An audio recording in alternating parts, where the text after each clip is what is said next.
హైదరాబాద్ లో గణేష్ నిమజ్జనాలు ప్రశాంతంగా జరుగుతున్నాయని చెప్పారు నగర police commissioner CV Anand. NTR Marg లో రూట్ క్లియర్ చేసి సాధారణ వాహనాలకు అనుమతి ఇచ్చినట్లు ఆయన తెలిపారు.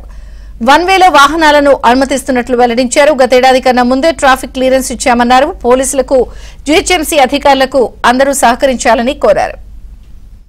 మీకు గుర్తుంటుంది, గత సంవత్సరం దాదాపు 1:30 ప్రాంతంలో మధ్యాహ్నం ఈ ప్రెస్ మీట్ పెట్టడం జరిగింది.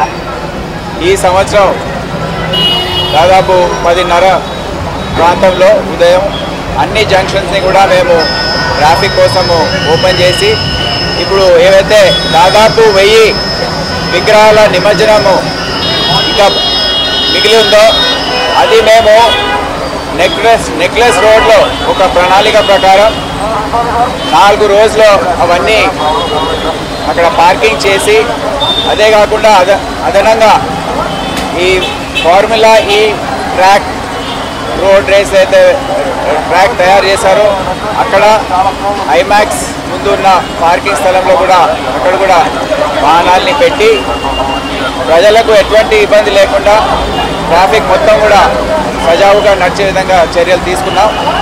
అన్ని ఫ్లైఓవర్స్ కూడా ఓపెన్ చేశాము. అన్ని జంక్షన్స్లో కూడా ట్రాఫిక్ నడుస్తూ ఉంది. ఇప్పుడు ఆలస్యంగా వచ్చే విగ్రహాలు ఏవైతే ఉన్నాయో అవి ట్రాఫిక్తో సహా అవి రావాల్సిందే. ఎటువంటి ఆటంకం ప్రజలకు ఉండకుండా మేము అన్ని చర్యలు తీసుకున్నాం. ఇక ట్యాంక్ బండ్ వద్ద రెండవ రోజు కొనసాగుతున్నాయి గణేష్ నిమజ్జనాలు.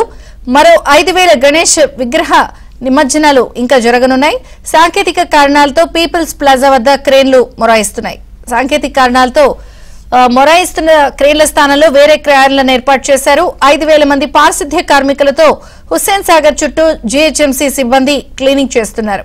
జీహెచ్ఎంసీ కార్యాలయం నుంచి నిమజ్జన ప్రక్రియను పరిశీలిస్తున్న జీహెచ్ఎంసీ కమిషనర్ ఆమ్రపాలి గణేష్ నిమజ్జనాన్ని వేగంగా పూర్తి చేసేందుకు బల్దీ